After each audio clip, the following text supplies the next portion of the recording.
Hi guys, అందరికి కూడా good morning. ఇవాళ వీడియోలో ఏంటంటే యూపీఎస్సీ నుంచి అయితే జాబ్ నోటిఫికేషన్ అనేది అయితే రిలీజ్ అయింది. సో అఫీషియల్ వెబ్సైట్ వచ్చేసరికి upsconline.nic.in అని అయితే ఇవ్వడం జరిగింది. So online application starting date వచ్చేసరికి 29వ తేదీ జూలై 2025 స్టార్ట్ అయ్యి 18వ తేదీ ఆగస్ట్ 2025 నాటికైతే ఎండ్ అయితే అవుతుంది. సో మనకు రిలీజ్ అయిన జాబ్స్ వచ్చేసరికి ఎంప్లాయ్ ప్రొవిడెంట్ ఫండ్ నుంచి అయితే మనకైతే జాబ్ నోటిఫికేషన్ అనేది అయితే రిలీజ్ కావడం జరిగింది. సో ఫస్ట్ అయితే మనం చూద్దాము పోస్ట్ వైజ్. సో ఫస్ట్ వచ్చేసరికి పోస్ట్ ఆఫ్ ఎన్ఫోర్స్మెంట్ ఆఫీసర్ లేదా అకౌంటెంట్ ఆఫీసర్ ఇన్ ఎంప్లాయ్ అని అయితే ఇవ్వడం జరిగింది.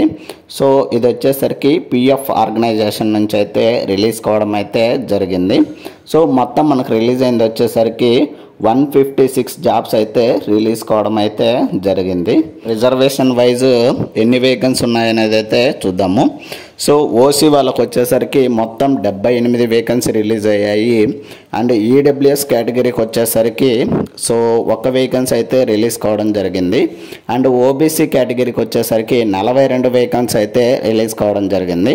అండ్ ఎస్సీ కేటగిరీకి వచ్చేసరికి 23 వేకెన్సీ అయితే రిలీజ్ కావడం జరిగింది. ఎస్టీకి వచ్చేసరికి 12 వేకెన్సీ అనేది అయితే రిలీజ్ కావడం అయితే జరిగింది.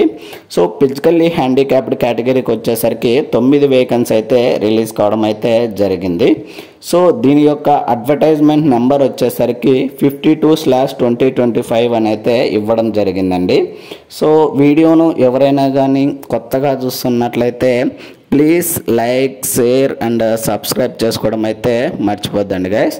సో నెక్స్ట్ వచ్చేసరికి age limit and educational qualification అనేది అయితే చూద్దాము. సో పే స్కేల్ విషయానికి వచ్చేసరికి లెవెల్ 8 అండి యాజ్ పర్ 7th CPC ప్రకారం అయితే మనకైతే శాలరీ అనేది అయితే ఇవ్వడం అయితే జరుగుతుంది. సో నెక్స్ట్ ఏజ్ లిమిట్ విషయానికి వచ్చేసరికి ఓసీ అండ్ ఈడబ్ల్యూఎస్ కేటగిరీకి వచ్చేసరికి మ్యాక్సిమం 30 సంవత్సరాలు అయితే ఇవ్వడం అయితే జరిగింది. సో నెక్స్ట్ ఓబీసీ కేటగిరీకి వచ్చేసరికి మ్యాక్సిమం 33 సంవత్సరాలు అయితే ఇవ్వడం అయితే జరిగింది. అండ్ ఎస్సీ అండ్ ఎస్టీ కేటగిరీకి వచ్చేసరికి మ్యాక్సిమం ఏజ్ లిమిట్ వచ్చేసరికి 35 సంవత్సరాలు అయితే ఇవ్వడం అయితే జరిగింది. అండ్ ఫిజికల్లీ హ్యాండిక్యాప్డ్ కేటగిరీ వాళ్ళకి వచ్చేసరికి 40 సంవత్సరాలు అయితే ఏజ్ లిమిట్ అనేది అయితే ఇవ్వడం అయితే జరిగింది.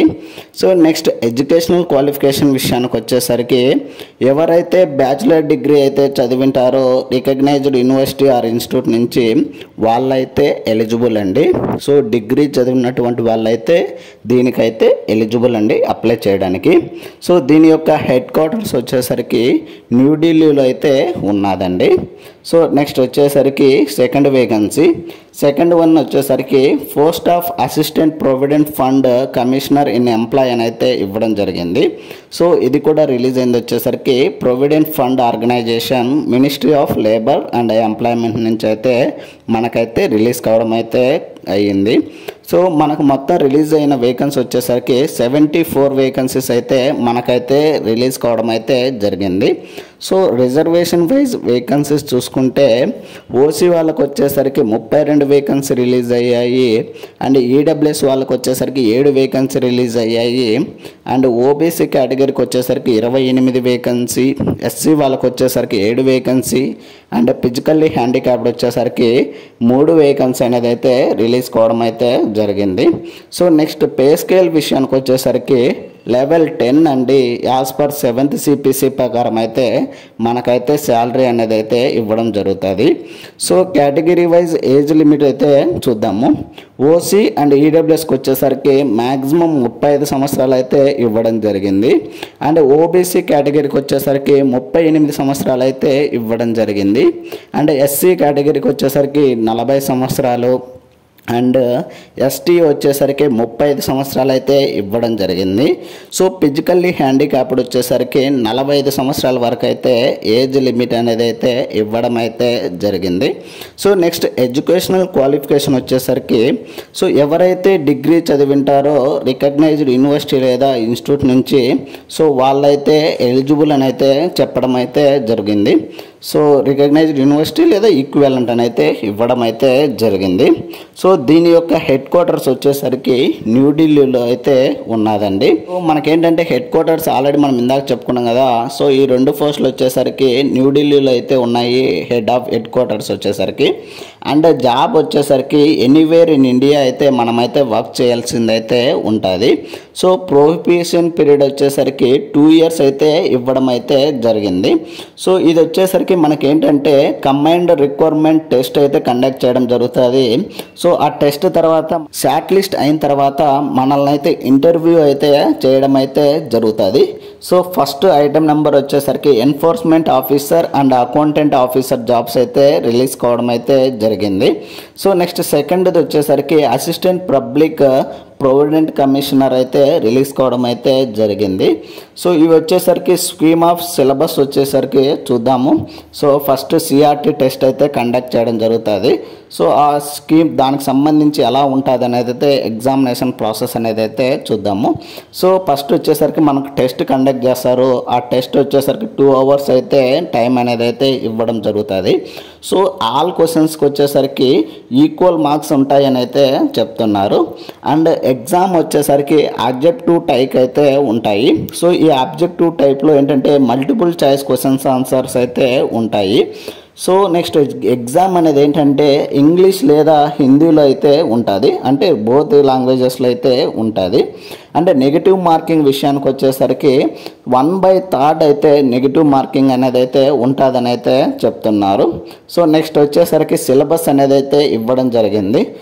సో సిలబస్ వచ్చేసరికి ఫస్ట్ జనరల్ ఇంగ్లీష్ లాంగ్వేజ్ ఉంటుంది. అండ్ సెకండ్ వచ్చేసరికి Indian culture, heritage and freedom movements. And third one వచ్చేసరికి developmental issues and present trends in Indian economy. And fourth one వచ్చేసరికి governance and constitution of India. And next వచ్చేసరికి general science and basic knowledge of computer application, elementary mathematics and statistics and general mental ability. And seventh one వచ్చేసరికి industrial relations, labour laws and social security in India. So ఇక్కడ ఇవ్వడం అయితే జరిగింది. So weightage వచ్చేసరికి ratio wise అయితే తీస్తారు. 75:25 wise అయితే ఇవ్వడం అయితే జరిగింది. సో మనకేంటంటే ఇంటర్వ్యూకి కండక్ట్ చేస్తారు కదా. సో ఆ ఇంటర్వ్యూ కండక్ట్ చేసేటప్పుడు ఎగ్జామ్లో ఏంటంటే మనకి ఓసీ అండ్ ఈడబ్ల్యూఎస్ కేటగిరీకి వచ్చేసరికి 50 and above అయితే రావాలని అయితే చెప్తున్నారు. అండ్ ఓబీసీ కేటగిరీకి వచ్చేసరికి 45 and above అని అయితే ఇవ్వడం జరిగింది. సో రిలాక్స్డ్ స్టాండర్డ్స్ అని అయితే ఇవ్వడం జరిగింది. అండ్ ఎస్సీ ఎస్టీ కేటగిరీకి వచ్చేసరికి 40 and above అని అయితే ఇవ్వడం అయితే జరిగింది. సో మనకేంటంటే కంబైన్డ్ రిక్వైర్మెంట్ టెస్ట్ అనేది కండక్ట్ చేస్తారన్నారు కదా. సో దాని యొక్క ఎగ్జామినేషన్ సెంటర్స్ అయితే ఇవ్వడం అయితే జరిగింది. ఇక్కడ బెంగళూరు, భోపాల్, బిలాస్పూర్, చెన్నై, కోయంబత్తూర్, కటక్, ఢిల్లీ. సో ఇలా అయితే ఇవ్వడం జరిగింది. అండ్ ఇండోరు, ఆ నుంచి జైపూరు, జమ్మూ అండ్ కోల్కతా, లక్నో, ఆ నుంచి మదురై, మండి. సో ఇక్కడ వచ్చేసరికి ఇంకా పూణే, రాజ్కోట్, రాంచీ, ఆ నుంచి ఇక్కడైతే ఉదయ్పూర్, వారణాసి. ఇక్కడ వచ్చేసరికి మన తెలుగు స్టేట్లో వచ్చేసరికి తిరుపతి అయితే ఇవ్వడం జరిగింది. అండ్ వచ్చేసరికి ఇక్కడ వచ్చేసరికి గ్యాంగ్టాక్ అండ్ మైసూరు, నాగపూరు, ఆ నుంచి పాట్నా, ఆ నుంచి విజయవాడ, ఆ నుంచి విశాఖపట్నం, వరంగల్ అయితే ఇవ్వడం అయితే జరిగింది. సో నెక్స్ట్ మనకు వచ్చేసరికి ఇలా ఎవ్రీ డిస్టిక్ అయితే ఎక్కడెక్కడ ఎగ్జామినేషన్ సెంటర్స్ అయితే ఇవ్వడం జరిగింది. అండ్ ఇక్కడ వచ్చేసరికి హైదరాబాద్ కూడా అయితే ఇవ్వడం జరిగింది. సో మీరు వచ్చేసరికి హైదరాబాద్, విశాఖపట్నం, తిరుపతి లేదా వరంగల్ అయితే పెట్టుకోవచ్చు మన తెలుగు వాళ్ళు అయితే. సో ఇది ఎగ్జామినేషన్ సెంటర్స్ అయితే ఇవ్వడం అయితే జరిగింది. కొన్ని ఇన్స్ట్రక్షన్స్ అయితే ఇవ్వడం జరిగింది. సో ఫస్ట్ వచ్చేసరికి సిటిజన్షిప్ అండి. సో ఫస్ట్ ఏంటంటే మనం ఏంటంటే సిటిజన్ ఆఫ్ ఇండియా అయి ఉండాలి. And subject Nepal. Age limit విషయానికి వచ్చేసరికి ఆల్రెడీ మనం చెప్పుకున్నాము. కేటగిరీ వైజ్ ఏ పోస్ట్కి ఎంత ఏజ్ లిమిట్ ఉండాలని అయితే మనమైతే క్లియర్గా అయితే చెప్పుకోవడం అయితే జరిగింది. అండ్ ఎడ్యుకేషనల్ క్వాలిఫికేషన్ కూడా ఆల్రెడీ మనం చెప్పుకున్నాము. సో పోస్ట్ వైజ్ ఏది ఉండాలి ఎడ్యుకేషనల్ క్వాలిఫికేషన్, దీనికైతే మనకు ఆల్రెడీ చెప్పుకున్నాం కదా, డిగ్రీ అయితే ఉండాలని అయితే చెప్తున్నారు. సో నెక్స్ట్ వచ్చేసరికి కొన్ని ఇంపార్టెంట్ పాయింట్ అయితే ఇవ్వడం జరిగింది. సో కేటగిరీ వైజ్ ఆల్రెడీ మనకి ఎగ్జామ్ కండక్ట్ అయిన తర్వాత ఎగ్జామ్లో క్వాలిఫై అయినటువంటి వారికి ఏంటంటే ఇంటర్వ్యూ అయితే కండక్ట్ చేయడం జరుగుతుంది. సో ఈ ఇంటర్వ్యూ అనేది ఏంటంటే 100 మార్క్స్కి అయితే కండక్ట్ చేయడం అయితే జరుగుతుంది. సో ఈ 100 మార్క్స్కి ఓసీ కేటగిరీకి వచ్చేసరికి ఇంటర్వ్యూలో 50 మార్కులు రావాలి. అండ్ ఓబీసీ వాళ్ళకి వచ్చేసరికి 45 మార్కులకు, and SC ST physically handicapped వాళ్ళకి వచ్చేసరికి 40 మార్కులు అయితే రావాల్సిందైతే ఉంటుంది.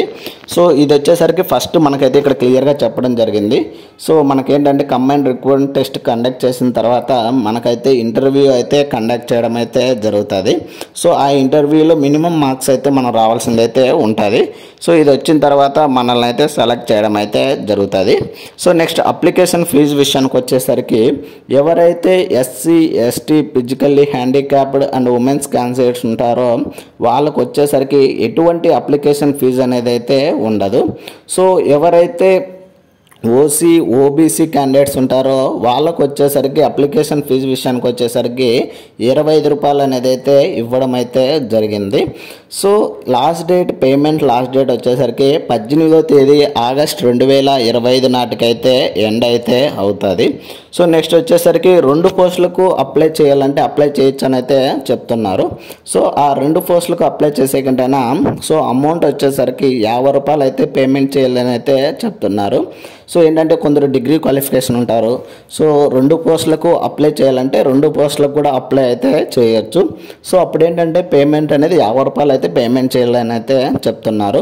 సో ఎవరైతే ఓసీ అండ్ ఓబీసీ క్యాండిడేట్స్ ఉంటారో సో వాళ్ళు వచ్చేసరికి 50 రూపాయలు అయితే పేమెంట్ చేయాలి. సో ఎవరైతే SC ST physically handicapped women's ఉంటారో సో వాళ్ళైతే ఫ్రీగా అయితే అప్లై చేసుకోవచ్చు. 2 పోస్టులకు కూడా ఫ్రీగా అయితే అప్లై చేయొచ్చండి. సో ఇది ఏజ్ అండ్ ఫీజు విషయాలకు సంబంధించి ఫుల్ డీటెయిల్స్ అయితే. అండ్ ఇంకోటి ఏంటంటే వన్స్ పేమెంట్ చేసిన తర్వాత అది వచ్చేసరికి నాన్ రీఫండబుల్ అని అయితే క్లియర్గా అయితే చెప్పడం అయితే జరుగుతుంది. నెక్స్ట్ వచ్చేసరికి ఎలా అప్లై చేయాలని అయితే చెప్తున్నారు. సో మనం వచ్చేసరికి upsc.online.nic.in అనే వెబ్సైట్లోకి వెళ్ళి అయితే మనం అప్లై చేయాల్సిందైతే ఉంటుంది. అండ్ ఏంటంటే మనమైతే ఫోటోగ్రఫీ అండ్ సిగ్నేచర్ కూడా అప్లోడ్ చేయాల్సిందైతే ఉంటుంది. అండ్ అప్లోడ్ చేసిన తర్వాత దాన్ని బట్టి మనం పేమెంట్ అండ్ క్వాలిఫికేషన్ ఏ పోస్ట్కి అప్లై చేస్తామని అయితే చేయొచ్చు. సో నన్ను అడిగితే అమౌంట్ ఎవరైతే ఓసీ ఓబీసీ క్యాండిడేట్స్ ఉంటారో సో వాళ్ళు వచ్చేసరికి 50 రూపాయలే కదా అప్లికేషన్ ఫీజు. బోత్ అప్లికేషన్స్ అయితే చేయండి guys. So it is better అని అయితే చెప్తాను నేను. సో కొన్ని పోస్టులకు 100 500 కూడా అప్లై చేస్తుంటాము. సో ఇది వచ్చేసరికి 50 రూపాయలు గట్టి అప్లికేషన్ ఫీజు. సో బోత్ సబ్జెక్ట్స్కి అయితే అప్లై చేయండి. అండ్ ఇంకోటి ఏంటంటే సో దీనికైతే మేబీ డిగ్రీ క్వాలిఫికేషన్ కాబట్టి కొంచెము ఎక్కువ మంది అయితే అప్లై చేస్తారని అయితే అనుకుంటున్నాను నేను. సో మన యూపీఎస్సీలో నాకు తెలిసి నేను చేసినటువంటి వీడియోలు ఏంటంటే చాలా దాంట్లకు ఎక్స్పీరియన్స్ అడుగుతున్నారు. సో దీనికైతే ఎటువంటి ఎక్స్పీరియన్స్ అయితే అవసరం లేదండి. సో ఎవరైతే డిగ్రీ చేసింటారో వాళ్ళైతే అప్లై అయితే చేయవచ్చు. సో అఫిషియల్ వెబ్సైట్ వచ్చేసరికి ఆల్రెడీ మనం చెప్పుకున్నాము. సో upsc.online.nic.in అనే వెబ్సైట్లోకి వెళ్ళి అయితే అప్లై చేయండి. సో ఇంకోటి ఏంటంటే ఏదైనా టెక్నికల్ ఇష్యూ వచ్చి మీకైతే ప్రాబ్లం అనిపిస్తేనా అప్పుడు ఏంటంటే మెయిల్ ఐడి ద్వారా రెస్పాండ్ అయితే అవ్వచ్చు. మనము upscsoap@nic.in అనే వెబ్సైట్లోకి వెళ్ళి అంటే మెయిల్ ఐడి ద్వారా వాళ్ళనైతే కాంటాక్ట్ అయ్యి ఇష్యూని అయితే సాల్వ్ అయితే చేయించుకోవచ్చు.